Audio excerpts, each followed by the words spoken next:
Bible की हमारी महाकाव्य यात्रा में आपका फिर स्वागत है।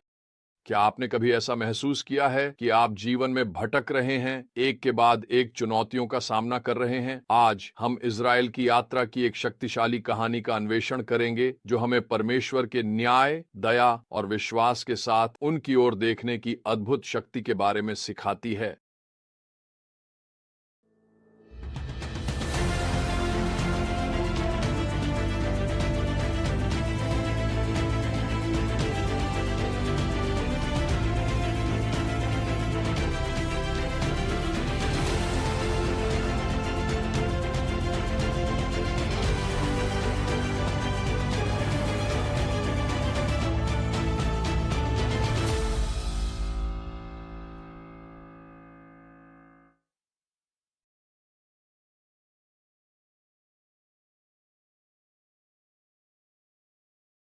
आज का हमारा मुख्य सत्य यही है। यहां तक कि हमारे विद्रोह और निराशा के क्षणों में भी परमेश्वर उद्धार का मार्ग देते हैं, जो हमें यीशु मसीह के माध्यम से उनकी अंतिम मुक्ति योजना की ओर इंगित करता है। हम गिनती 21, व्यवस्था विवरण 2 और भजन संहिता 84 तो 50 के अंशों में गहराई से उतरने जा रहे हैं। ये शास्त्र इज़राइल के जंगल में लगातार संघर्षों और परमेश्वर के विश्वास योग्य मार्गदर्शन और प्रावधान की तस्वीर दिखाता है। यह कहानी एक जीत से शुरू होती है।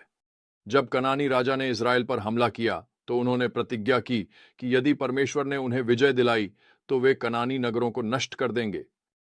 परमेश्वर ने उनकी प्रार्थना सुनी और इज़राइल विजयी हुआ। यह उनकी यात्रा मार्ग में विश्वास और आज्ञाकारिता का महत्वपूर्ण क्षण था। पर पुरानी आदतें आसानी से नहीं छूटती। कुछ समय बाद हम देखते हैं कि इस्राएली फिर से परमेश्वर और मूसा के खिलाफ शिकायत करते हैं। हमें मिस्र से लाकर जंगल में मरने के लिए क्यों लाए? वे शिकायत करते हैं। यहां रोटी नहीं है, यहां पानी नहीं है, और हमें यह तुच्छ भोजन बिल्कुल पसंद नहीं है। गिनती 21:5। परमेश्वर की प्रतिक्रिया एक साथ न्याय भी है और एक शिक्षा भी। वह लोगों के बीच जहरीले सांप भेजता है और कई लोग मारे जाते हैं। लेकिन जब लोग पश्चाताप में रोते हैं, तो परमेश्वर एक अद्भुत समाधान प्रदान करता है। वह मूसा से कहता है, एक सांप बनाओ और उसे एक खंभे पर लगा दो। जो कोई भी काटा गया हो, वह उसे देखकर जीवित रहेगा। गिनती 21:8। यह क्षण न केवल इज़राइल के लिए, बल्कि आज हमारे लिए भी महत्वपूर्ण है। यह एक शक्तिशाली संकेत है कि यीशु क्या करने वाले थे। यूहन्ना 3:14-15 में यीशु स्पष्ट रूप से इस घटना को अपनी क्रूस पर मृत्यु से जोड़ते हैं। जैसे मूसा ने जंगल में सांप को ऊपर उठाया, वैसे ही मनुष्य के पुत्र को भी ऊपर उठाया जाना चाहिए, ताकि जो कोई उस पर विश्वास करे, उसे अनंत जीवन मिले। वाह! आइए इस समानता के महत्व को समझें। सबसे पहले, विश्वास के द्वारा उद्धार। दोनों ही मामलों में लोग उस वस्तु की ओर देखने या उस पर विश्वास करने से बचाए जाते हैं जिसे ऊपर उठाया गया है। दूसरा, दिव्य प्रावधान। दोनों ही मामलों में परमेश्वर उद्धार का एक साधन प्रदान करते हैं। तीसरा, पाप से चंगाई।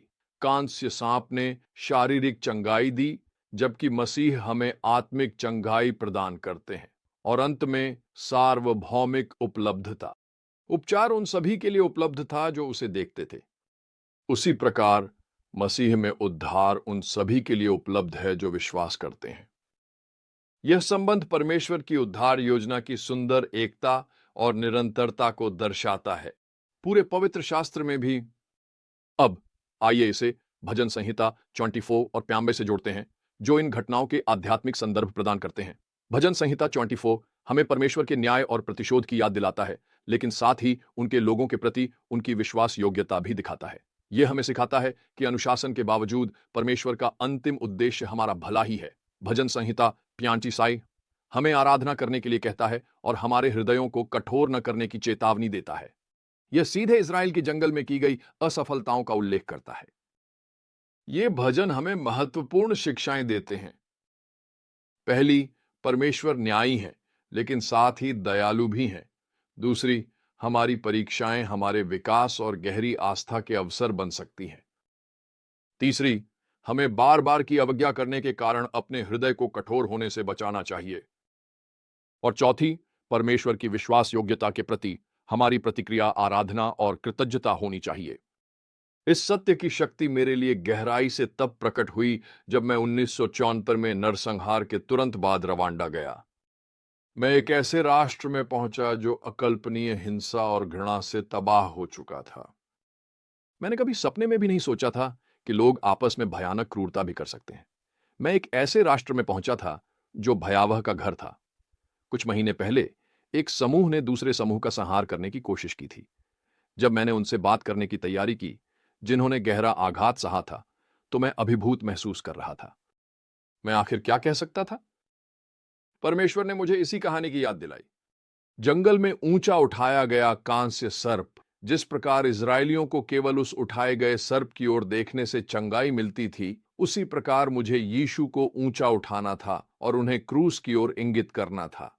जब मैंने ऐसा किया तो प्रतिक्रिया अविश्वसनीय थी।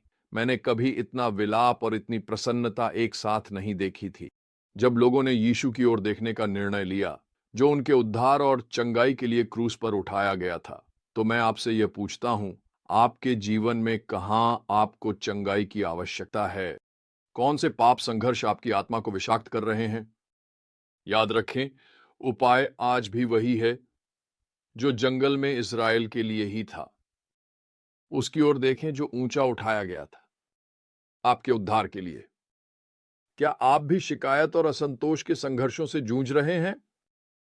इसके बजाय परमेश्वर की व्यवस्था और मार्गदर्शन पर विश्वास करें। क्या आप पिछले निराशाओं के कारण अपने हृदय को कठोर बनाने के लिए प्रलोभित हो रहे हैं? प्रार्थना और आभार व्यक्त करें, यह मानते हुए कि परमेश्वर कठिन समय में भी विश्वास योग्य है। जिस परमेश्वर ने जंगल में इज़राइल के लिए उद्धार प्रदान किया, वही परमेश्वर आज यीशु मसीह के माध्यम से आपको उद्धार और चंगाई प्रदान करता है। विश्वास के साथ उसकी ओर देखने का चुनाव करें।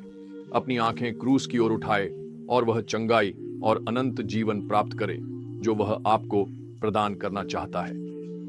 चाहे आपकी परिस्थितियां कितनी भी विनाशकारी क्यों न हो, चाहे आपका पाप कितना भी गहरा क्यों न हो, परमेश्वर ने उद्धार का मार्ग प्रदान किया है। यह हर उस व्यक्ति के लिए उपलब्ध है जो बस विश्वास के साथ यीशु की ओर देखता है। क्या आप आज यह चुनाव करेंगे?